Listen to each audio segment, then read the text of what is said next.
Hello engineers, कैसे हो आप सभी। आई होप आपने हमारे प्रीवियस लेक्चर देखे होंगे। तो इससे पहले आज जब मैं लेक्चर रिकॉर्ड कर रहा ना, तो इससे पहले मैंने आपको एक लाइव सेशन करा था आपका यूट्यूब पे। तो वहाँ पे जिस भी स्टूडेंट के डाउट होंगे ना, या फिर पेपर के रिगार्डिंग का हो, या फिर आपकी जो जेई एग्जामिनेशन है उसके रिगार्डिंग का हो, या फिर आपका जो नया सेमेस्टर है उसकी प्रिपरेशन कैसे करें, या फिर आपको आगे बीटेक का करना चाहिए या नहीं, उसके बारे में मैंने डिटेल में आपको उस लाइव सेशन में बताया है। उसकी वीडियो की जो लिंक होगी ना, वो मैं आपको वीडियो को डिस्क्रिप्शन में दे दूंगा। तो यहाँ इस वीडियो में क्या है कि ये हमारा लेक्चर नंबर 3 है। लेक्चर इंट्रोडक्शन वाले पार्ट में क्या है कि आपका जो कॉलेज का जो आपका पैटर्न होता है ना, कॉलेज के पैटर्न में क्या होता है कि टाइप ऑफ एस्टिमेट आपका अलग चैप्टर है और आपका इंट्रोडक्शन वाला आपका अलग चैप्टर है। तो यहाँ पे मैंने उसको कंबाइन करके पढ़ा है ताकि आपका ज़्यादा टाइम वेस्ट ना हो आपके यूट्यूब वीडियोस देख के। तो यहाँ पे क्या है कि हमारा जो ना आपका यहाँ पे लास्ट लेक्चर होगा, मतलब जो आपका इंट्रोडक्शन वाला पार्ट है यहाँ पे आपका लास्ट लेक्चर होगा। इसके बाद हम आगे आपका और डिटेल में पढ़ेंगे आपके एस्टिमेट सब्जेक्ट को। तो यहाँ पे कुछ आपके इंपॉर्टेंट पॉइंट्स हैं जिनको आपको जानना बहुत ज़्यादा इंपॉर्टेंट है। देखो, ये इंपॉर्टेंट पॉइंट्स आपके इसलिए मैं आपको यहाँ पे बता रहा हूँ क्योंकि आगे चल के ना आपके पास कुछ ऐसे टर्म्स आएंगे, जैसे कि यहाँ पे कंटेंजेंसीज है। काफ़ी बार टर्म रिपीट हो चुका है, मैंने आपको बताया भी है काफ़ी बार। पर जिसने पुराने लेक्चर नहीं देखे होंगे ना, अगर वो मेरे आगे के लेक्चर देखिएगा तो उसको ये चीज़ें समझ नहीं आएंगे वहाँ। उसके अलावा यहाँ पे वर्क चार्ट एस्टेब्लिशमेंट काफ़ी चीज़ें हैं। प्लिंथ एरिया आप किसे कहते हो, वरांडा आप इंक्लूड करते हो या नहीं, लिफ्ट का जो एरिया है वो आप इंक्लूड करते हो या नहीं, तो वो सब चीज़ें हम आज के लेक्चर में पढ़ेंगे। यहाँ पे सबसे पहले हम देखते हैं कंटिंजेंसीज क्या होता है। कंटिंजेंसीज मैंने आपको कितनी बार बता चुका हूँ ये प्रीवियस लेक्चर में, लेकिन फिर से आपको बताता हूँ एक बार कि डेफिनेशन क्या है इसकी। It is defined as incidental expense of miscellaneous character और थिंग्स। यानी कि ये आपका जो आप डिफाइन करते हो ना, इंसिडेंटल एक्सपेंस मतलब अचानक जो आपके खर्चे बढ़ते हैं, अचानक जो आपके खर्चे होते हैं ना।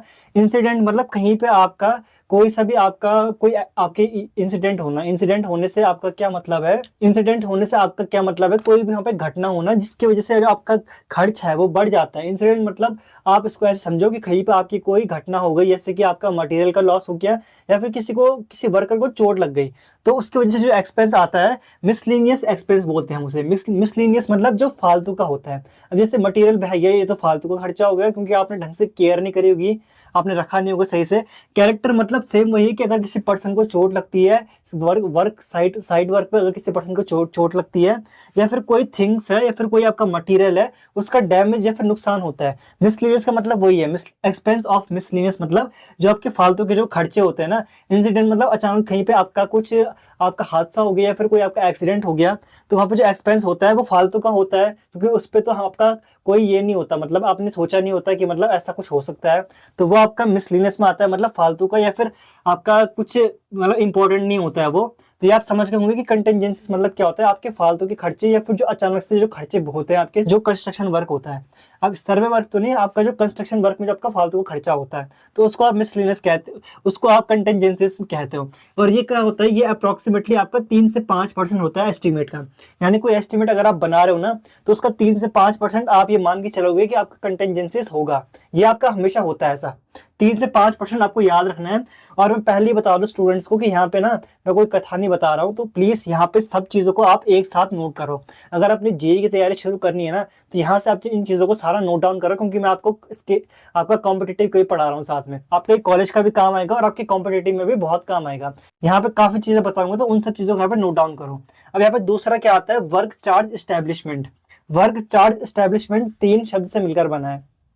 पहला क्या है, वर्क, दूसरा चार्ज, तीसरा एस्टेब्लिशमेंट। अब अगर तीनों को बताऊं तो मैं जल्दी से, तो वर्क मतलब कोई भी कार्य है उसके लिए आप चार्ज करते हो या फिर आप किसी को पैसे देते हो। एस्टेब्लिशमेंट मतलब एस्टेब्लिश करना, खड़ा करना। तो यहाँ पे क्या है, इसका वाले डेफिनेशन पढ़ते हैं।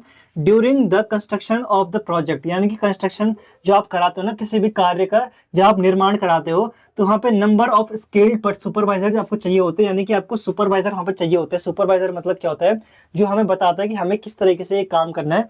तो आपको काफ़ी ज़्यादा स्किल सुपरवाइजर की जरूरत पड़ती है, आपको वॉचमैन की जरूरत पड़ती है देख रेख के लिए, आपको गार्ड्स, ऐसी ही आपको कई चीज़ों की, आपको जो एम्प्लॉय वगैरह होती है ऐसी चीज़ों की जरूरत पड़ती है। तो यहाँ पे जो are employed on temporary basis, तो ये जो लोग होते हैं ना, आपके चाहे सुपरवाइजर हो, आपका गार्ड हो, या फिर आपका वॉचमैन हो, या फिर कोई भी चीज़ आपकी देख रेख के लिए आप रखते हो ना, तो इनको आप टेम्परेरी बेसिस पे खरीदते हो से मतलब आप इनको पे करते हो, तो आप उनको पे करते हो टेम्परेरी बेसिस पे।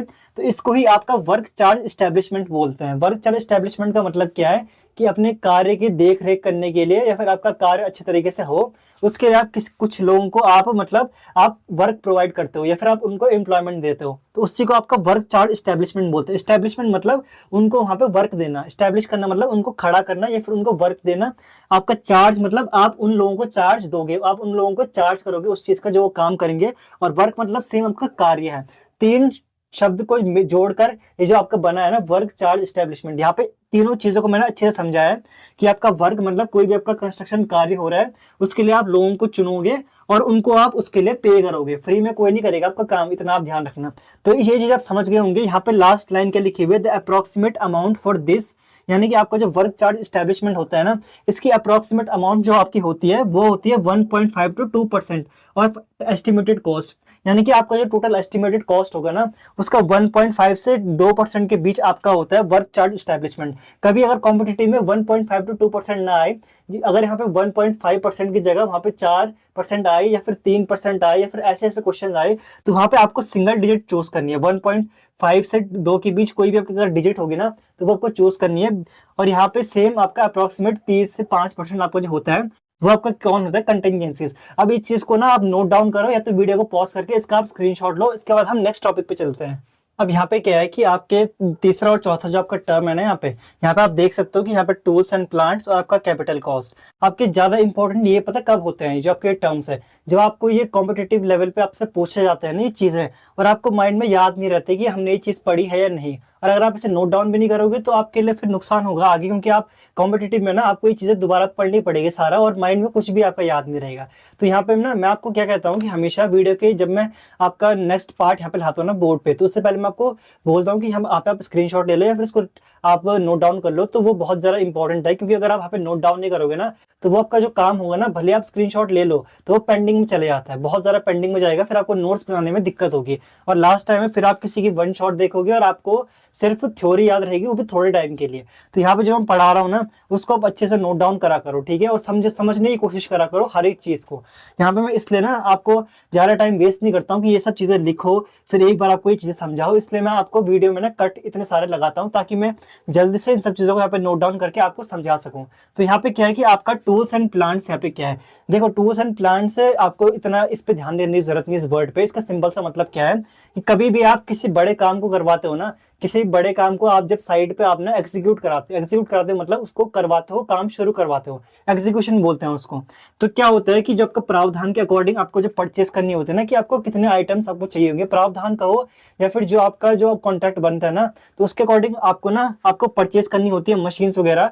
तो उसके लिए जो एस्टिमेटेड कॉस्ट होती है वो आपका 1.5 से 2% होती है। आपके टोटल एस्टिमेट बनता है ना उसका 1.5 से 2% होती है, ये यहाँ पे लिखा हुआ है सिर्फ। टूल्स आप समझ गए कि जो आप भी परचेस वगैरह करते हो, प्लांट्स वगैरह यहाँ पे क्या है कि सेम यही मतलब है कि कहीं पे अगर आप उन सामान को लाओगे ना तो आप उन्हें एक जगह पे रखोगे, तो उसी को यहाँ पे प्लांट कह दिया गया है। मतलब सिंपल सा एक टर्म है, ये ज्यादा इंपॉर्टेंट नहीं है। ज्यादा इंपॉर्टेंट आपका क्या है, कैपिटल कॉस्ट। कैपिटल कॉस्ट मैंने आपको पहले से समझाया हुआ ये चीज, अगर आपने पुराने लेक्चर देखे होंगे ना तो शायद मैंने एक जगह पे कैपिटल कॉस्ट समझाया था, लेकिन फिर से मैं आपको ये चीज समझाता हूँ कैपिटल कॉस्ट क्या होती है।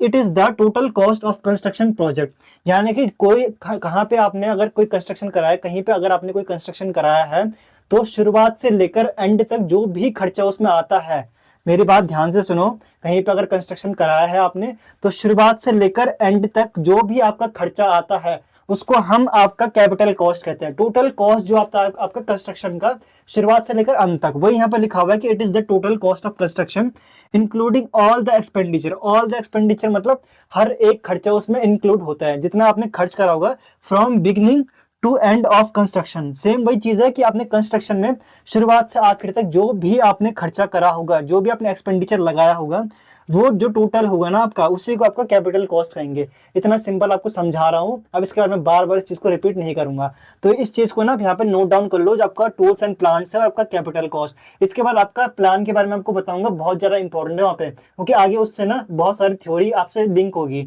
तो यहाँ पे आप इसको एक बार चाहे तो नोट डाउन कर लो या फिर इसका स्क्रीनशॉट ले लो। अब यहाँ पे क्या है कि आपका यहाँ पे कुछ प्लान के बारे में दे रखा है, तो पहले मैं आपको ये बताता हूँ कि प्लान एक्चुअल में होता क्या है। देखो आपने दो चीजें सुनी होगी, हमेशा से दो चीजें आपने सुनी होगी, एक आपका प्लान होता है, एक आपका मैप होता है।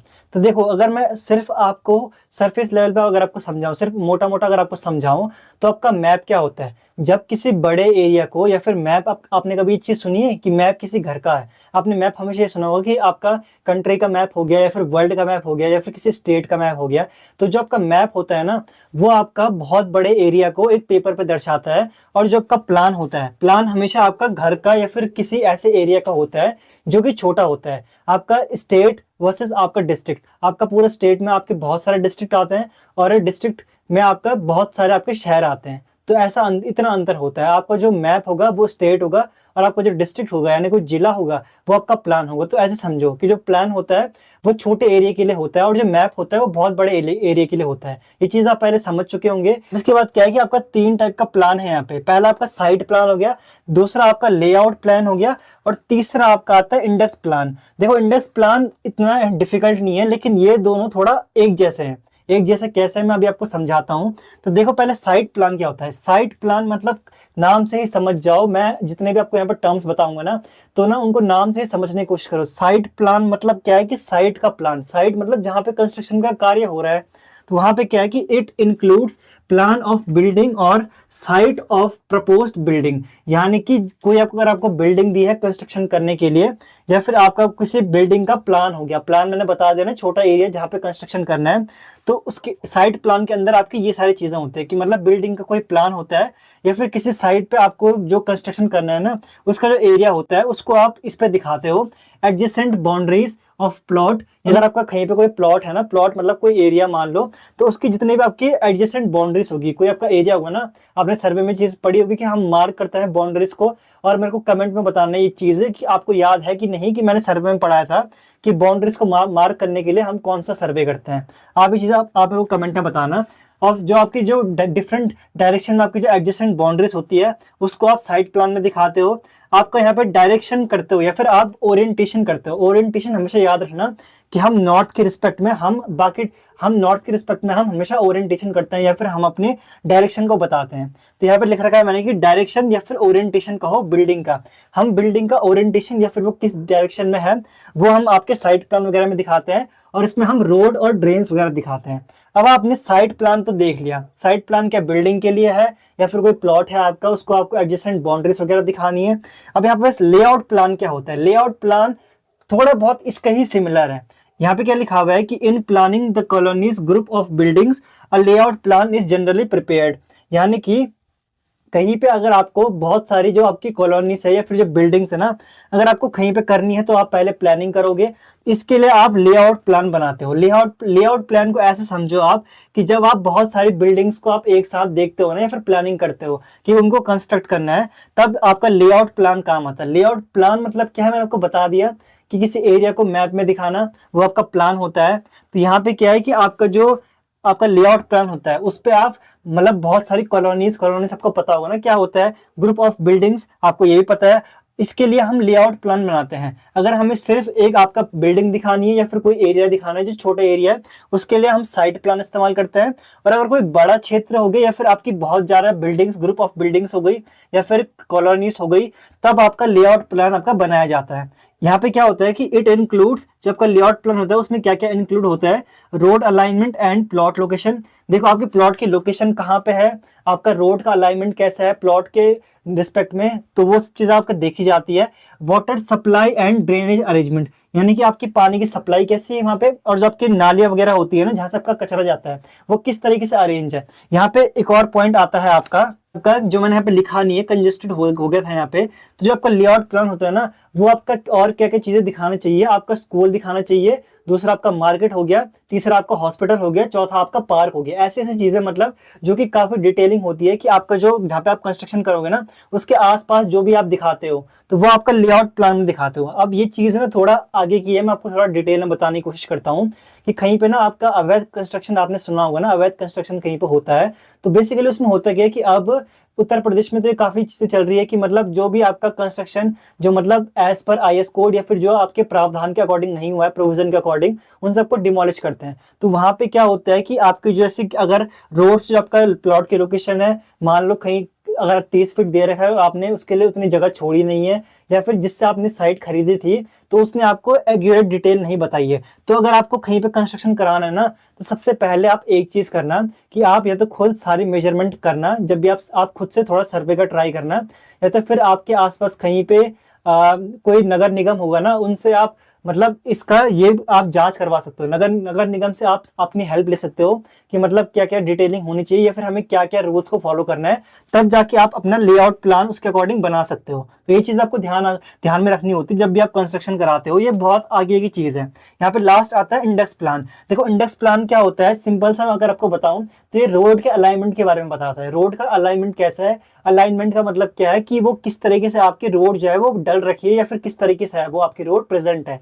तो यहाँ पे क्या लिखा हुआ है, it gives an idea of road alignment that the road is suitable and profitable और नॉट। यानी कि आपको रोड अलाइनमेंट का आइडिया तो देता है और साथ ही साथ ये भी बताता है कि जो आपकी रोड है ना, अगर आप उसको कंस्ट्रक्ट करते हो तो वो आपके लिए सुटेबल है या नहीं, मतलब आप उसे बना भी सकते हो या नहीं। ऐसा तो नहीं कि सिर्फ पेपर वर्क में दिखा दिया और एक्चुअल में कुछ और बन रहा है। और साथ ही साथ वो हमारे लिए प्रॉफिटेबल है या नहीं। प्रॉफिटेबल मतलब वो हमें आपका प्रॉफिट दे रही है कि नहीं है। प्रॉफिट मतलब तो पता होगा ना, इतनी डिटेल में नहीं समझाऊंगा मैं हर चीज। तो वो आपके लिए प्रॉफिट है या नहीं, मतलब आपके लिए वो लाभदायक है या नहीं। लाभदायक वर्ड सही है इसके लिए, जो आपकी रोड कंस्ट्रक्ट करोगे। तो ये तीनों आपके बहुत ज्यादा इंपॉर्टेंट है। यहाँ पे जो साइड प्लान हो गया, लेआउट प्लान और इंडेक्स प्लान। याद रखना, साइड प्लान जो थोड़ा बिल्डिंग के लिए दिखाता है, सिंगल बिल्डिंग के लिए या फिर जो आपका छोटा एरिया है। जो आपका लेआउट प्लान है, जब आपकी ग्रुप्स ऑफ कॉलोनीज यानी बहुत सारी कॉलोनीज का समूह जहाँ पे होता है, या फिर आपकी जो बहुत सारी बिल्डिंग्स जो एक साथ होती है, उनको जब आप दिखाते हो ना साइड पे, कहीं पे आप कंस्ट्रक्शन कर रहे हो, तो उन सब चीजों को आप दिखाते हो अपने लेआउट प्लान में कि आपका यहाँ पे कंस्ट्रक्शन हो रहा है, तो उसके आसपास इतनी कॉलोनीज है, इतनी बिल्डिंग है, रोड से कितनी दूरी पे है वो। तो ये सब आपका लेआउट प्लान में आता है। और अगर इतनी डिटेलिंग नहीं होगी, आपका सिंगल प्लॉट होगा, आसपास ज्यादा डिटेलिंग नहीं होगी, तो तब आपका वो साइड प्लान में आएगा। इतनी चीज आप ध्यान में रखने इस चीज को। अब आप चाहो तो इसका एक बार स्क्रीनशॉट ले सकते हो। इसके बाद हम नेक्स्ट टॉपिक पे चलते हैं। यहाँ पे आप क्या है कि यहाँ पे हम आपका प्लिंथ एरिया के बारे में पढ़ेंगे। देखो प्लिंथ एरिया में आपके काफी ऐसे चीजें आती हैं आपके प्लिंथ एरिया में, जो आपको पता होना बहुत ज्यादा इंपॉर्टेंट है। तो यहाँ पे क्या है कि हम प्लिंथ एरिया में आपका हम क्या क्या इंक्लूड करते हैं। जो आपका प्लिंथ एरिया होता है ना, उसमें हम क्या इंक्लूड करते हैं, क्या मानते हैं और क्या इंक्लूड नहीं करते हैं, उसके बारे में आपको पता होना बहुत ज़्यादा इंपॉर्टेंट है, क्योंकि यहाँ से कॉम्पिटेटिव में सवाल पूछे जाते हैं। तो यहाँ पे क्या है, यहाँ से कॉम्पिटेटिव के साथ साथ कॉलेज में भी सवाल पूछे जाते हैं। तो यहाँ पे हमें इसे पढ़ना बहुत ज़्यादा इंपॉर्टेंट है। तो यहाँ पे पहले हम प्लिंथ एरिया के बारे में हम जान लें। तो प्लिंथ एरिया आपका होता क्या है, मैंने आपको कहा था ना प्लिंथ एरिया क्या होता है, उसके बारे में हम जान लेते हैं। देखो प्लिंथ एरिया क्या है, कोई भी आपका अगर ये मैप है ना, तो इसका वो भाग जिसमें हम कंस्ट्रक्शन कर रहे हैं, मतलब प्लिंथ एरिया आपका वो एरिया होता है किसी भी मैप का जहाँ पे आप कंस्ट्रक्शन कर रहे हैं। ये मैंने आपको पहले बता रखा है। अब ये नहीं कि यार जो ग्राउंड लेवल के अपर होता है या फिर ये सब चीज़ें यहाँ पे नहीं पढ़ेंगे हम। जो आपके ग्राउंड लेवल पे जो भी आपका कंस्ट्रक्शन हो रहा है ना, चाहे जिस एरिया में आपका जो एरिया आपको दे रखा है ना, उसके किस भाग में आप कंस्ट्रक्शन कर रहे हो, वही आपका प्लिंथ एरिया होता है। अब प्लिंथ एरिया क्या होता है, includes outer to outer dimension. यानी कि आपका जो प्लिंथ एरिया होता है ना, ये जो दीवार है यहाँ से, यह आउटर टू आउटर यहाँ तक पूरा, अगर ये एरिया है ना आपका प्लिंथ एरिया, अगर आप यहाँ पे काम कर रहे हो तो यहाँ से लेकर यहाँ तक जो टोटल आपकी जो डायमेंशन होगी ना, वो काउंट करेंगे। मतलब बाहर से लेकर बाहर तक। इस वाले में आपका ये वाला भाग है जहाँ आप काम करोगे ना, तो यहाँ पे आप आउटर टू आउटर डायमेंशन आप इसकी लोगे। यहाँ पे क्या है, this area includes total built up area. वही चीज़ है कि बिल्ट अप एरिया आपका क्या होता है, बिल्ड अप मतलब जहाँ पे आप बना रहे हो अपना काम या फिर आप अपना काम कर रहे हो, उसी को आपका बिल्ट अप एरिया कहते हैं। प्लिंथ एरिया में आपका वो एरिया इंक्लूड होता है जहाँ पे आप कंस्ट्रक्शन करते हो। सेम वही चीज़ कि यहाँ पे जो मैंने कहा है आपको, वही सेम चीज़ है यहाँ पे। इसके अलावा क्या है कि दिस एरिया इंक्लूड्स, इस एरिया में आपका क्या क्या आता है, ये आपको पता होना बहुत ज़्यादा इंपॉर्टेंट है कि आपका प्लिंथ एरिया में आपका क्या क्या आता है। इसमें पहला आता है वॉल एरिया, यानी कि जो दीवार का एरिया है। जैसे कि अगर आपकी दीवार है ना, तो इसका टोटल एरिया यहाँ पे आएगा। एरिया ऑफ लिफ्ट और internal shaft. Area of lift आप जानते हो, एरिया ऑफ लिफ्ट मैंने इसलिए आप लिख रखा है ना कि जब आपका लिफ्ट का एरिया होता है ना, कहीं पे अगर आपका ऐसे प्लॉट है या फिर यहाँ पे आपको काम कराना है, तो यहाँ पे आप क्या करते हो कि लिफ्ट के लिए एक स्पेसिफिक एरिया छोड़ते हो। उसी टाइम पे तो लिफ्ट बनाओगे नहीं। तो अगर जो आपका एरिया है लिफ्ट का, वो आपका अगर 2 मीटर स्क्वायर तक है, तो आप उससे कंसिडर करोगे अपने प्लिंथ एरिया में। ये चीज़ आप कहीं पे नोट डाउन कर लो कि अगर आपका लिफ्ट का और इंटरनल शाफ्ट का, मैं आपको इंटरनल शाफ्ट बताऊंगा, उसकी टेंशन मत लो।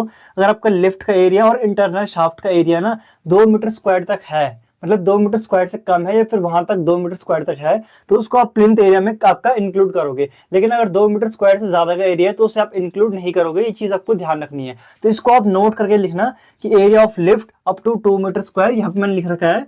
और सेम आपका इंटरनल शाफ्ट आपका 2 मीटर स्क्वायर तक। अब इंटरनल शाफ्ट आपने देखा होगा ना कि इंटरनल शाफ्ट का होता है कहीं कहाँ पे ना खुला स्पेसिंग होता है आपको छोड़ रखा। जैसे कि आपने कहीं पे लिफ्ट देखी होगी ना, लिफ्ट के लिए वहाँ पे जो पर्सन है जो ऊपर से नीचे या फिर नीचे से ऊपर जाता है वो तो आपने देखा होगा, लेकिन उसके अंदर एक खुला स्पेस होता है। जैसे आपकी लिफ्ट है ना कहीं पे, तो यहाँ पे लिफ्ट है। अब लिफ्ट तो आपकी इतनी होती है आपकी एंट्रेंस, तो ये जो मूव करती है ना इस एरिया में, इस एरिया को आपका इंटरनल शाफ्ट एरिया बोलते हैं। मतलब ये आपका खुला एरिया होता है एक टाइप का। तो इस लिफ्ट वाले केस समझो कि इंटरनल शाफ्ट का होता है, इतना ही आपको जानना है। इससे ज्यादा अगर जानोगे ना हर चीज डिटेलिंग में तो आपके लिए पढ़ने में होगी दिक्कत। इसलिए आपको सिर्फ इतना जानना है। ये आप समझ गए होंगे इंटरनल शाफ्ट क्या होता है। इसका भी सेम वही क्राइटेरिया है कि 2 मीटर स्क्वायर तक अगर एरिया है, 2 मीटर स्क्वायर तक अगर एरिया है तो उसको आप आपका प्लिंथ एरिया में इंक्लूड करोगे। और अगर 2 मीटर स्क्वायर से ज्यादा का एरिया आपको पता चल जाता है तो उसको आप प्लिंथ एरिया में इंक्लूड नहीं करोगे। ये चीज आपको समझ आ गई। इसका है एरिया ऑफ बरसाती एट टेरेस लेवल। यहाँ पे आपका क्या है, नेक्स्ट क्या आपका कि यहाँ पे आपका है एरिया ऑफ बरसाती एट टेरेस लेवल। देखो आपने कभी छत पे देखा है कि छत पे क्या करते हैं लोग अपने बिल्डिंग के ऊपर ना, जैसे कि आपका अगर ये मेन बिल्डिंग है ना तो इसके टेरेस पे क्या करते हैं, इसके टेरेस पे एक और आपका टेम्परेरी, मतलब टेम्परेरी नहीं बोलते हैं एक्चुअल में इसको, वहां पे ना कुछ आपका कंस्ट्रक्ट करते हैं। मतलब पूरे एरिया पे कंस्ट्रक्ट नहीं करते हैं, सिर्फ एक पर्टिकुलर एरिया पे कंस्ट्रक्ट करते हैं। तो इसको हम बरसाती कहते हैं। बरसाती मतलब कि इस आपके कोई भी आपका बिल्डिंग है ना उसके ऊपर हम एक और मतलब कंस्ट्रक्शन कर रहे हैं, लेकिन आपको छोटा सा रूम बनाते हैं। कोई पूरा मतलब ऐसे घर नहीं बनाते हैं, फिर एक और आपका फ्लोर नहीं बनाते हैं, लेकिन वहाँ पे एक छोटा सा रूम बनाते हैं। और क्या होता है इस रूम की ना अपनी खुद की वॉल वगैरह होती है और खुद का इसका जो होता है ना वो रूफ होती है, यानी कि खुद की छत होती है। तो इसको हम बरसाती कहते हैं। अभी आपका बिल्डिंग के साथ स्ट्रक्चर में जुड़ा हुआ है एक तरीके से, मतलब ये आपका परमानेंट होगा। तो इसको आप क्या कहते हो, इसको आप प्लिंथ एरिया में इंक्लूड करते हो। ये चीज आपको समझ आ गई होगी कि आपका एरिया ऑफ बरसाती या टेरेस लेवल क्या होता है। टेरेस लेवल मतलब जब आपका जैसे छत है आपका, ये आपका टेरेस है, जैसे यहाँ पर लिख देता हूँ मैं कि ये आपका टेरेस है ना, तो टेरेस लेवल पे अगर आप बरसाती बनाते हो, बरसाती का मतलब क्या है, एक टाइप का आप रूम समझो। जैसे कि छत के ऊपर देखा होगा ना कि जैसे आपका मेन घर है तो यहाँ पे आप एक और एक्स्ट्रा रूम बनाते हो। अब किसी भी पर्पज से बनाते हो मुझे नहीं मालूम, आप गेस्ट रूम बनाते हो या फिर स्टोर रूम वगैरह बनाते हो, तो उसको हम आपका एरिया ऑफ बरसाती कहते हैं। जो कि आपका टोटल एरिया होता है ना बरसाती, मतलब बेसिकली इसका थोड़ा लिंक आपका रेंज से है, लेकिन ये बिल्कुल डिफरेंट है कि आपका जो कमरा होता है ना वो आप एक्स्ट्रा बनाते हो, तो इसको आप इंक्लूड करते हो। अगर आप छत के ऊपर एक एक्स्ट्रा रूम बना रहे हो ना तो इसको आप इंक्लूड करते हो। इसको हम एरिया ऑफ बरसाती या टेरेस लेवल कहते हैं। टेरेस लेवल आपको समझ आ गया, टेरेस मतलब छत जो होती है आपकी, टेरेस लेवल उस आप कहते हो। तो जो एरिया ऑफ बरसाती, इस आप एरिया ऑफ बरसाती कहो। जो आपका ये रूम है ना जो आपने बनाया, तो इसको आप एरिया ऑफ बरसाती कहो। इसको भी हम इंक्लूड करते हैं, इस चाहे फिर वो एक हो चाहे फिर वो 2 रूम हो, उसको आप दोनों को इंक्लूड करोगे। तो जब आपको समझ आ गया होगा। अब जो जो यहाँ पे लिख रखा है इसको तो आप इंक्लूड करते हो, लेकिन जो नीचे लिखा हुआ है ना इसको आप इंक्लूड नहीं करते हो। इसको मैं यहाँ पे इरेज कर देता हूँ ताकि आपको और अच्छे से समझ आए पूरा। अब यहाँ पे क्या है कि आपको क्या क्या इंक्लूड नहीं करना है। देखो कैंटिलीवर पोर्च, आपने कभी सुना है नाम? कैंटिलीवर पोर्च क्या होता है? कभी आपने अपने घर के आसपास अगर आपने कोई शेल्टर भी नहीं बोलेंगे उसको, कार पार्किंग के लिए कोई स्पेस बनाया है कभी? मैं आपको समझाता हूँ अभी डायग्राम की हेल्प से। जैसे कि आपका ये आपका घर है मान लो। अभी घर तो कोई तो इतना अच्छे से तो बना नहीं पाऊंगा, लेकिन आपको थोड़ा आइडिया के लिए दे दूंगा मैं कि यहाँ पे आपका ये घर है जैसे। तो कैंटिलीवर पोर्च कुछ इसी टाइप का होता है जितना मुझे ध्यान है।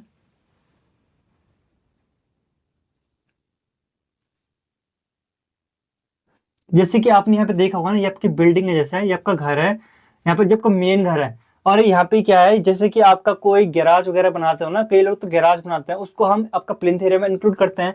लेकिन जैसे आपको ये देखा होगा ना कार पार्किंग के लिए, या फिर आपने कहीं भी होटल्स के एंट्रेंस पे देखा है कि आप आगे जो छत है ना वो आगे एक्सटेंड करी जाती है। तो सेम यहाँ पे क्या है, जैसे कि आपका ये मेन हाउस है आपका, ये आपका मेन हाउस है ना यहाँ तक, ये आपका मेन हाउस है। तो ये क्या है कि ये जो छत है ना आपकी, ये एक्सटेंड करता है। मतलब एक्सटेंड करने से मेरा मतलब है कि इसको ना आगे बढ़ाते हैं, इसको आगे ले जाते हैं, टेम्परेरी प्रोवाइड कर सके ऊपर से। और ये क्या होता है, ये अपने होटल्स में देखी होगी या फिर आपने कभी ना गाड़ी पार्क करने के लिए देखा होगा ना कि गाड़ी कहीं पे पार्क करते हैं यहाँ पे, तो ये कैंटिलीवर है। कैंटिलीवर मतलब समझते हो, कैंटिलीवर बीम पड़ी है, जिसमें एक टाइप से सपोर्ट, एक ही साइड से सपोर्ट होता है। तो यह इसमें क्या है, जो आपके कैंटिलीवर पोर्च है इसमें सिर्फ एक साइड से सपोर्ट है, यहाँ पे कोई सपोर्ट नहीं है। अगर यहाँ पे कोई भी सपोर्ट होगा तो वो आपका क्या आएगा, वो आपका प्लिंथ एरिया में इंक्लूड होगा, लेकिन यहाँ पे कोई भी सपोर्ट नहीं है ना, तो ये आपका प्लिंथ एरिया में इंक्लूड नहीं होगा। इतनी ही चीज आपको समझ में आ गई होगी। अगर आप गाड़ी यहाँ से पास कराओगे तो यहाँ से वो आपका आपका बाहर आ जाएगी। मतलब यहाँ पे कोई ऐसा नहीं है कि कोई वॉल वगैरह है, सिर्फ कैंटिलीवर सपोर्ट दे रखा है एक टाइप से। या आपने होटल्स में देखा होगा, या फिर आप कभी ना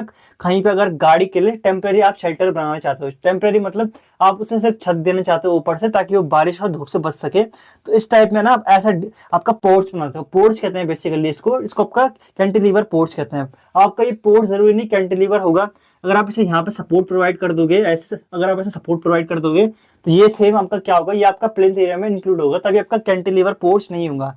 लेकिन हम यहाँ पे कैंटिलीवर पोर्च की बात कर रहे हैं, तो इसलिए यहाँ पे क्या होगा, जैसे ही आप यहाँ से गाड़ी आप एंटर करोगे ना, तो यहाँ से आप एग्जिट कर सकते हो दूसरे साइड से, या फिर यहाँ पे आपको कोई वॉल नहीं दिखेगी। इतना आपको समझ आ गया होगा। या अगर आपको समझ ना भी आया हो ना, तो एक बार कैंटिलीवर पोर्च सर्च कर लेना खुद से, आपको इमेज दिख जाएगी, तो उससे आपको बेटर समझ आएगा। लेकिन अभी फिलहाल के लिए आप ऐसे याद रखो कि आप होटल के एंट्रेंस पे जाओगे ना, तो वहाँ पे क्या होता है, जो छत होती है वो आगे तक आई रहती है, तो वही आपका कैंटिलीवर पोर्च होता है। इतना आपको आई होप समझ आ गया होगा। इतना बेसिक से मैं समझा रहा हूँ। अब इससे ज्यादा बेसिक से मैं किसी स्टूडेंट को समझा नहीं सकता, इतना बेसिक से समझा रहा हूँ। अगर आपको फिर भी समझ नहीं आया तो एक बार आप कैंटिलीवर पोर्च का आप खुद से सर्च कर लेना। अब यहाँ पे क्या है कि आपका दूसरा क्या है कि आपका बैल्कनी को इंक्लूड नहीं करते हैं। देखो आपका क्या होता है, बैल्कनी जो होती है ना, वो आपकी एक्सटेंड करते हैं। जैसे कि आपका ये घर है ना, कहीं पे मैं आपको हमेशा घर के एग्जांपल समझाऊंगा। जैसे कि आपका एक घर है यहाँ पे, तो इसकी वॉल्स के आगे हम इसे थोड़ा एक्सटेंड करते हैं। ये आपकी बैल्कनी होती है, आपने देखी होगी बैल्कनी, अगर नहीं देखी है तो एक बार गूगल पे जाके ना इमेज सर्च कर लेना कि आपका इंटरनल शाफ्ट या फिर एरिया ऑफ लिफ्ट क्या होता है। इसके अलावा आपका एरिया ऑफ बरसाती क्या होता है, आपको इमेज दिख जाएगी कि आपके छत के ऊपर एक और आपका जो रूफ होता है ना, एरिया ऑफ बरसाती, वहां पे क्या होता है कि आपका एक घर के ऊपर एक एक्स्ट्रा रूम बनाया जाता है। सेम आपका कैंटिलीवर पोर्च आपको मिल जाएगा, कैंटिलीवर पोर्च आपको मिल जाएगा। और नॉर्मल अगर आप पोर्च सर्च करोगे ना, तो आपको सपोर्ट वाला पोर्च मिल जाएगा। तो सेम क्या है कि आपकी बैल्कनी जो है ना, अगर आप सामने से उसे आप बढ़ा रहे हो, जैसे आपका दीवार है उसके आगे से अगर आप इसे बढ़ा रहे हो, तो ये आपका स्ट्रक्चर में कोई मतलब ऐसा रोल प्ले नहीं कर रहा। मतलब ये कोई आपका मेन रोल आपका प्रोवाइड नहीं कर रहा आपके स्ट्रक्चर को, मतलब स्टेबिलिटी प्रोवाइड करने में, ऐसा कुछ नहीं है। ये सिर्फ आपने इंक्रीज करा है। तो ये आपका क्या है कि ये आपका एरिया में इंक्लूड नहीं होगा। प्लिंथ एरिया में ये आपका जो होगा ना बैल्कनी, ये आपका बैल्कनी का जो हिस्सा है, इसको आप इंक्लूड नहीं करोगे, इतना याद रखना। और बैल्कनी क्या होता है, तीनों साइड से वॉल नहीं होती है, सिर्फ पीछे की साइड जो होती है ना, पीछे की साइड पे आपका कई बार ओपन एरिया होता है, फिर जाके वॉल होती है। और इसके आसपास ना हमेशा रेलिंग्स होती है। रेलिंग्स मतलब स्टील की रेलिंग्स आपने पड़ी होगी ना, डिफरेंट टाइप की, तो वो आपकी होती है। इसके अलावा यहाँ पे क्या है कि additional floors for sitting in assembly. यहाँ पे सीधे सीधा पॉइंट जो ये है ना, आप ऐसे समझो कि additional floors for sitting in assembly का मतलब क्या है कि आपने कहीं पे देखा होगा ना, अगर आप बिल्डिंग वगैरह में होंगे तो वहाँ पे जो सोसाइटी की एक मीटिंग होती है, तो एक स्पेसिफिक एरिया होता है। या फिर आपका एक, अगर आप थिएटर बना रहे हो खुद से घर पे, एडिशनल फ्लोर वगैरह समझ आ गया मैंने क्या कहा। या फिर आप क्या करो, एडिशनल फ्लोर को पता क्या समझो, जैसे कि आपका कोई रूम होगा ना, रूम, इसके अंदर ही आपने एक एडिशनल फ्लोर बना दिया। इसके अंदर आप एडिशनल फ्लोर कैसे बनाओगे, जैसे कि आपने यहाँ पे सीढ़ी लगा दी, कोई सीढ़ी लगा दी यहाँ पे, और फिर आपने यहाँ पे ना एक एडिशनल फ्लोर बना दिया, मतलब खुद से बना दिया। आपका इसमें नहीं था, एक बार मैं खुद से एक बार दोबारा आपको दिखाता हूँ। देखो additional floor of for sitting in assembly का मतलब क्या है, या तो फिर आपका एक थिएटर रूम है, उसको आप अज्यूम करो कि आपने एक अलग से अपने लिए एक एरिया के अंदर आपने एक और आपका बना रखा है, एक कोई आपका स्पेस बना रखा है। जैसे कि आपका एक घर है ना, जैसे कि आपका यहाँ पे एक घर है, अब इसके अंदर क्या करोगे, इसके अंदर आप सीढ़ियाँ प्रोवाइड कर दोगे, सीढ़ियाँ प्रोवाइड कर दोगे। अब यहाँ पे क्या है कि आप यहाँ पे एक और अपने लिए एक स्पेस बना दोगे। ये आपका जो एरिया था वो तो आपका था ही था, लेकिन इसके अंदर आपने एक एडिशनल फ्लोर बना दिया खुद के लिए, एक एडिशनल फ्लोर, तो वो आपका इंक्लूड नहीं होगा। इसके अलावा क्या है, domes projecting above the at terrace level. आपने कई बार देखा होगा कि इस टाइप के ना मकबरे होते हैं, मकबरे डोम्स कहते हैं ना इनको। तो अंदर से जब आप देखोगे किसी बिल्डिंग को, तो अंदर से वो बाहर की तरफ आए होते हैं। जैसे कि आपकी बिल्डिंग है ना, तो ये क्या, जैसे आपकी बिल्डिंग है, तो अंदर से जब आप ऐसे देखोगे ना, ये 2D डायग्राम है, तो अंदर से आपको क्या लगेगा कि ऊपर का स्पेस आपका जैसे आपका ये डोम शेप का है ना, तो ये आपका ऊपर से ऊपर जा रखा है बिल्डिंग के अंदर से। मतलब अगर आप इसे देखोगे ना, तो स्ट्रक्चर है वो ऊपर की तरफ आपका बन रखा है, तो ज्यादा आपका ये कुछ आपका ये प्रोवाइड नहीं करता है, स्टेबिलिटी प्रोवाइड नहीं करता है आपको, या फिर इसका कुछ यूज नहीं होता। ये सिर्फ हम अपने शो पीस के लिए करते हैं, या फिर हमारे स्ट्रक्चर को खूबसूरत बनाने के लिए करते हैं। तो इसके लिए हम इसीलिए हम इसको आपका इंक्लूड नहीं करते हैं प्लिंथ लेवल पे। आपको दिखा दूंगा यहाँ पे कि आपका जो वॉल एरिया है ना, वॉल एरिया को आप इंक्लूड करते हो, वॉल एरिया आपको पता होगा। इंटरनल शाफ्ट क्या होता है उसकी मैं आपको इमेज दिखा दूंगा साथ साथ में। और आपका ये जो कैंटिलीवर बीम है, बैल्कनी है, एडिशनल फ्लोर है, मैं आपको सब कुछ दिखा दूंगा इमेज के साथ, तो आप उसकी टेंशन मत लेना, क्योंकि आपको इमेज से ना ज्यादा विजुअलाइज होगा। तो मैं जितने भी यहाँ पे इमेजेस है ना मैं वहाँ पे लिख दूंगा नीचे, और वहाँ पे आपको अटैच भी कर दूंगा साइड साइड में, तो उसकी टेंशन मत लेना। इसके अलावा आपको डोम समझ आ गया कि domes projecting about the terrace level, ये वाला आपका जो शेप होता है इस शेप का आपका होता है। ये आपका बेसिकली एक मकबर होता है, इसको आप मकबर कहते हो। जो अपने पुराने देखे होंगे ना, जैसे कि आपने ताजमहल देखा होगा, वो भी एक डोम शेप का है। काफी ऐसे स्ट्रक्चर है जो आपके डोम शेप के होते हैं, मतलब आपका जो ऊपर से होता है ना एक कर्व टाइप का आपका निकाला जाता है। और ये सिर्फ आपका जो होता है ये आपका स्ट्रक्चर को मतलब ब्यूटीफुल दिखाने के लिए या फिर अट्रैक्टिव दिखाने के लिए होता है, इसका कोई पर्पस नहीं होता है अगर आप देखोगे तो। यहाँ पे ये पॉइंट जो मैंने आपको बताया ना, इनको आप चाहो तो नोट डाउन कर लो, या फिर चाहो तो इसका एक बार स्क्रीनशॉट ले लीजिए। प्लिंथ एरिया आपको अब समझ आ गया है, मेरे को इतना आइडिया लग गया है, प्लिंथ एरिया आपको समझ आ गया होगा। अब इसके बाद क्या है कि हमारा कारपेट एरिया, इसको मैं जल्दी से आपको समझाता हूँ। देखो कारपेट एरिया क्या होता है, किसी भी छत के नीचे जो आपका कमरा है ना, जहाँ पे आप रह रहे हो या फिर आप उसका इस्तेमाल कर रहे हो, तो वो आपका क्या होता है, कारपेट एरिया होता है। अब डेफिनेशन पे अगर हम देखें तो it is the covered area of usable space. Usable space मतलब वहां पे आप काम कर सकते हो। ऑफ रूफ यानी कि आपका जो छत के नीचे जो भी आपका कमरा होता है ना, यहाँ पे आप अपना काम वगैरह कर सकते हो, उसको आपका कारपेट एरिया कहते हैं। और वो कोई से भी फ्लोर पे हो सकता है, मतलब कोई भी फ्लोर है आपका, ऐसा नहीं कि स्पेसिफिक फ्लोर के लिए कह रहा हूँ। यहाँ पे क्या होता है कि it is measured between wall to wall within a building. जैसे कि यहाँ पे मैं डायग्राम की हेल्प से आपको शो कराता हूँ। जैसे कि आपके वॉल है ना यहाँ पे, तो ये जो आपका कारपेट एरिया को कहाँ से कहाँ तक इंक्लूड होगा, वो आपका वॉल टू वॉल होगा, मतलब जो अंदर की वॉल है अंदर की वॉल से अंदर की वॉल तक इंक्लूड होगा। जिसमें वॉल की थिकनेस है वो उसमें इंक्लूड नहीं होगी, ये चीज आप याद रखना। जो अंदर से अंदर का एरिया होगा वो इसमें इंक्लूड होगा। जो आपका वॉल थिकनेस है वहां पे आप रह तो रहे नहीं हो, तो वो आपका इंक्लूड नहीं होगा। वो आपका इंक्लूड कब होगा, वो आपका प्लिंथ एरिया में इंक्लूड होगा, ये चीज आप याद रखना। ये जो वॉल टू वॉल है ना, बाहर की दीवार से बाहर की दीवार तक, ये आपका प्लिंथ एरिया में इंक्लूड होगा, ये चीज आप समझ लो। इसके अलावा क्या होता है, यहाँ पे एक और पॉइंट दे रखा है, it is generally 50 to 70% of the plinth area. जो आपका प्लिंथ एरिया होता है ना, ये प्लिंथ एरिया आपका टोटल एरिया है, इसका 50 से 70% जो होता है आपका, वो आपका कौन सा होता है, कारपेट एरिया। इस चीज को आप ध्यान रखना। कारपेट एरिया क्या है, वो एरिया जहां पे आपका यूजेबल स्पेस होता है, वो मतलब वहां पे आप मतलब एक तरीके से आपका रूम समझो से कि वो हमारा कमरा होता है सिर्फ। उसके अलावा जो भी एरिया होता है वो आपका इंक्लूड नहीं होता है, और वो कौन कौन सा एरिया नहीं होता है उसके अंदर, वो मैं आपको बताता हूँ यहाँ पे नीचे। तो जो आपका 50 से 70% जो एरिया होता है ना आपका प्लिंथ एरिया का, वो आपका कारपेट एरिया होता है, ये चीज आप ध्यान रखना।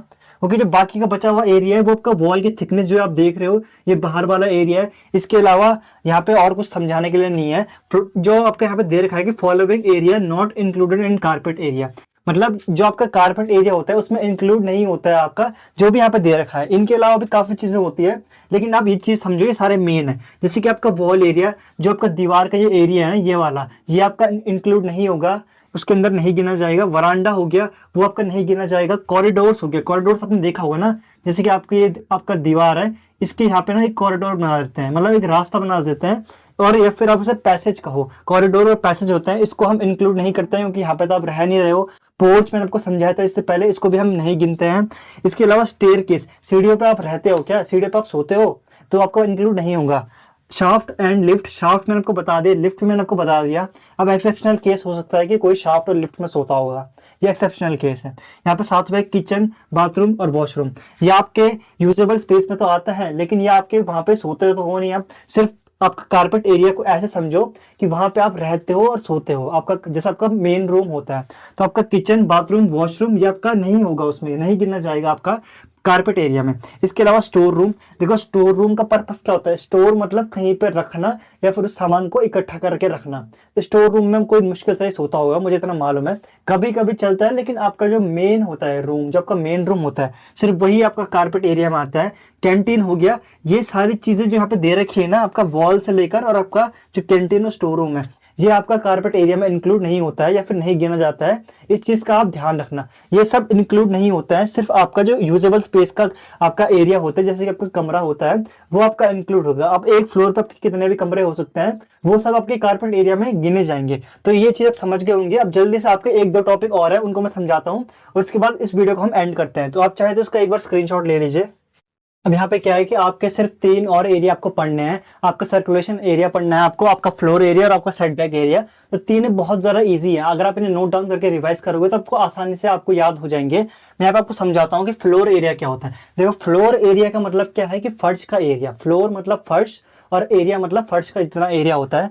तो यहाँ पे क्या होता है इसका मतलब floor area, it is defined as clear cover area. Clear cover area मतलब कोई भी अगर आपका ये वॉल है ना, मान के चलिए आपकी वॉल है, ये आपकी इसकी थिकनेस है ना, मैं आपको थिकनेस, ये आपकी थिकनेस है यहाँ पे, इसको आप याद रखना, यहाँ पे थिकनेस है, आप इतना टाइम नहीं इसको लिखने का।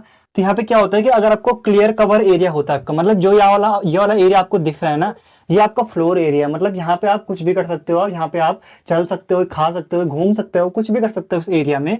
तो ये आपका क्लियर कवर एरिया हो गया, आपको ये आपको समझ आ गया। और ये को कैसे पता चलेगा फ्लोर एरिया, तो जब आप प्लिंथ एरिया, मतलब ये टोटल जो एरिया है ना, इसको आप प्लिंथ एरिया कह रहे हो, ये टोटल जो एरिया है प्लिंथ एरिया में से जब आप दीवार को माइनस कर दोगे, मतलब ये आपका इंटरनल एरिया जो होगा ना, ये आपका जो इंटरनल एरिया होगा, ये आपका क्या होगा, फ्लोर एरिया। मैं यहाँ पे लिख देता हूँ कि ये आपका क्या होगा, ये आपका होगा फ्लोर एरिया। यहाँ पे अच्छे से आपको समझ आ गया होगा कि फ्लोर एरिया क्या होता है, कि जो आपका ये अंदर वाला एरिया होता है, जो फर्श का एरिया होता है अंदर वाला, उसको आपका फ्लोर एरिया कहते हैं। वो आप कैसे निकालोगे, जब आप प्लिंथ एरिया में से जो आपका टोटल एरिया है प्लिंथ एरिया, इसमें से आप थिकनेस को माइनस कर दोगे, यानी कि एरिया ऑफ वॉल, जो आपका वॉल का एरिया है ना, ये वाला जितना भी एरिया आपको दिख रहा है बाहर से, या फिर आपको जो ये वाला एरिया अंदर से यहाँ तक जितना भी एरिया है ना, इसको जब आप माइनस कर दोगे तब आपको क्या है, आपका फ्लोर एरिया मिलेगा। अब क्या है कि सेटबैक एरिया क्या है, सबसे ज्यादा इजी सेटबैक एरिया है। आपने कहीं पे देखा है, जैसे कि यहाँ पे आप अगर कोई दो इंसान अपना घर बना रहे हैं और वो बहुत आसपास बना रहे हैं अपना घर, तो यहाँ पे क्या होता है, यहाँ पे एक वॉल होती है, कई बार क्या होता है लोग वॉल भी नहीं देते हैं, मतलब मिनिमम वॉल से जो आपके दीवार ना उससे एकदम चिपका के अपना घर बनाते हैं। जैसे कि आपके यहाँ पे है, ये आपका किसी ने घर बनाया ना, तो यहाँ पे जो वॉल है एकदम वॉल सटा के मतलब घर बनाएंगे, बिल्कुल यहाँ पे स्पेस नहीं देंगे। तो ये आगे जाके पता क्या दिक्कत होती है, आपने अर्थक्वेक इंजीनियरिंग आगे जाके पढ़ोगे ना, तो वहाँ पे जब अर्थक्वेक आता है तो बिल्डिंग जब शेक होती है ना, तो वो आपस में टकराती है। अगर दो बिल्डिंग जैसे आपस में अगर इतने सटा के अगर बना रखे, तो जो इनकी जो छत होगी ना, अगर बाई चांस वो आपकी छत इस शेप की होगी और आपकी आपस में टकराएंगे ना, बिल्डिंग जब शेक होगी तो पूरा ग्राउंड शेक होगा, आपस में टकराएंगे, तो यहाँ पे क्या होता है, क्रैक्स डेवलप होती है इनके बीच। इसीलिए क्या होता है कि जो मिनिमम ओपन स्पेस रखा जाता है किसी बिल्डिंग के अंदर, कई बार तो अर्थक्वेक के लिए भी रखा जाता है, कई बार क्या होता है सीलन आती है, जैसे कि अगर एकदम दीवार से सटा के रहेंगे, बिल्कुल भी गैपिंग नहीं देंगे, तो वहां पर सर्कुलेशन नहीं होगा एयर का। अगर मानसून के टाइम पे क्या होगा, इस घर पे अगर बाथरूम है बाई चांस, यहाँ पे अगर लीकेज होगा, तो वो पानी जो होगा ना, वो लीकेज के थ्रू दूसरे बिल्डिंग पे पहुंच जाएगा। इसलिए आपका मिनिमम सेटबैक एरिया रखता है, बस इतना सा है, इसको आप ध्यान रखना। और चाहो तो आप डायग्राम की हेल्प से आप दिखा सकते हो या फिर याद कर सकते हो इस चीज को। इसके बाद आता है आपका last area, circulation area. Circulation area मतलब आपने एयर सर्कुलेशन सुना है, जहाँ पे एयर सर्कुलेट करती है पूरे घर के अंदर, तो वहाँ पे सेम कुछ ऐसा ही कंसेप्ट है यहाँ पे, कि आपका area that is helpful in movement of people, यानी कि वो एरिया किसी भी आपके घर के अंदर या फिर आपको किसी भी आपका गिवन एरिया के अंदर वो वाला एरिया होता है जहाँ पे आप मूवमेंट कर सकते हो, मतलब आप चल सकते हो वहाँ पे या फिर आप घूम सकते हो, वो आपका क्या होता है, सर्कुलेशन एरिया होता है। अब सर्कुलेशन एरिया कैसे निकालोगे आप, फॉर्मूला सिंपल सा है, टोटल प्लिंथ एरिया में से अगर आपका कारपेट एरिया याद रखना, क्या कहा था मैंने, रूम को आइडिया लेके रखना। अगर आप, क्योंकि रूम में तो आप चलोगे नहीं, आप रूम में होता है, कुछ लोग बोलते हैं कि हम चलते हैं, लेकिन आप रूम सोने के लिए करते हो ना इस्तेमाल, बेसिकली आप रूम जो है वो सोने के लिए करोगे, आप चलते रहोगे क्या वहां पे। तो आपका क्या है, आपका जो सर्कुलेशन एरिया है वो ऐसा एरिया होता है जहां पे आप मूवमेंट करते हो या फिर आप मूवमेंट के लिए बना होता है वो एरिया। जैसे कि आपका हो गया स्टेयरकेस हो गया, सीढ़ियां हो गया, वहां पे आप मूवमेंट करते हो, वो मूवमेंट के लिए बना है, वो सोने के लिए बना नहीं है आपकी सीढ़ियां। इसके अलावा लॉबी हो गया, लॉबी आपने सुना होगा, गैलरी आपने सुना होगा। इसके अलावा कॉरिडोर मैंने कहा था ना कि दो बिल्डिंग के बीच या फिर दो रूम के बीच जो आपका स्पेस होता है, जहां पे ये ओपन स्पेस होता है, ये आपका कॉरिडोर होता है। तो आपको अगर प्लिंथ एरिया में से अगर आप कारपेट एरिया जहां पे आप सो रहे हो उसको आप माइनस कर दोगे, तो आपको सारा वो एरिया मिल जाएगा जहां पे आप घूम सकते हो। इतनी चीज आप याद रखना। और कारपेट एरिया में क्या इंक्लूड होता है वो आपको पता होना चाहिए। और अगर फ्लोर एरिया की बात करो, मैंने क्या कहा था, हमें फर्श का एरिया निकालना है, तो हम दीवार का एरिया जो है वो उसको माइनस कर देंगे प्लिंथ एरिया में से। हम हमेशा आप टोटल एरिया जो आप सोचोगे ना, वो आपका कौन सा होगा, आपका प्लिंथ एरिया होगा। प्लिंथ एरिया आपका टोटल जो आपका एरिया होगा वो आपका प्लिंथ एरिया ही होगा हमेशा, मतलब मोस्ट केस में ऐसा होता है। उसमें से जब आप आपका एरिया ऑफ वॉल को माइनस करोगे तो वो आपका कौन सा होगा, वो आपका होगा फ्लोर एरिया। जब आप प्लिंथ एरिया में से आपका कारपेट एरिया माइनस करोगे तो आपका वो एरिया आएगा जहां पे आप घूम सकते हो, यानी कि सर्कुलेशन एरिया। और सेटबैक एरिया आपको पता चल गया होगा कि वो मिनिमम एरिया जहां पे आपको रिक्वायर्ड होता है किसी भी बिल्डिंग के अंदर। मतलब अगर ये नहीं होगा ना तो काफी दिक्कतें हो सकती है, जैसे कि आपका सीलन की दिक्कत आएगी, मानसून के टाइम पे सबसे ज्यादा दिक्कत होती है, अर्थक्वेक के टाइम पे बिल्डिंग आपस में टकराएंगे और कोलैप्स हो जाएंगे। ये दो चीज आप आइडिया से याद रखना। तो यार यहाँ पे मैंने सारी चीजें ही कवर करा दी है। अब इसके बाद क्या बचता है, मेथड्स ऑफ एस्टिमेशन बचता है, जिसमें आपका लॉन्ग वॉल, शॉर्ट वॉल और आपका सेंटर लाइन मेथड बचता है। इनको मैं नेक्स्ट वीडियो में कवर कराऊंगा। तो आई होप यहाँ तक सब कुछ चीजें क्लियर हो गई होंगे। इनके प्रॉपर नोट्स बनाना, और इतना आपको समझ आ गया हो तो यार वीडियो में कुछ रिस्पॉन्स देना, अपना वीडियो को लाइक करना, चैनल को सब्सक्राइब करना और ऐसे ही हमें सपोर्ट करना। और क्योंकि हमारे पास ना अभी काफी सब्जेक्ट है कवर करने के लिए, आपका सॉइल मैकेनिक्स भी है, थर्ड सेम का सब्जेक्ट भी है और फर्स्ट सेम का सब्जेक्ट मुझे कवर करना है। तो हो सकता है लेक्चर डिले होंगे, लेकिन उसके लिए आप टेंशन मत लेना, अपनी पढ़ाई आप प्रॉपर तरीके से करना। तो मिलते हैं हम अपने नेक्स्ट लेक्चर में।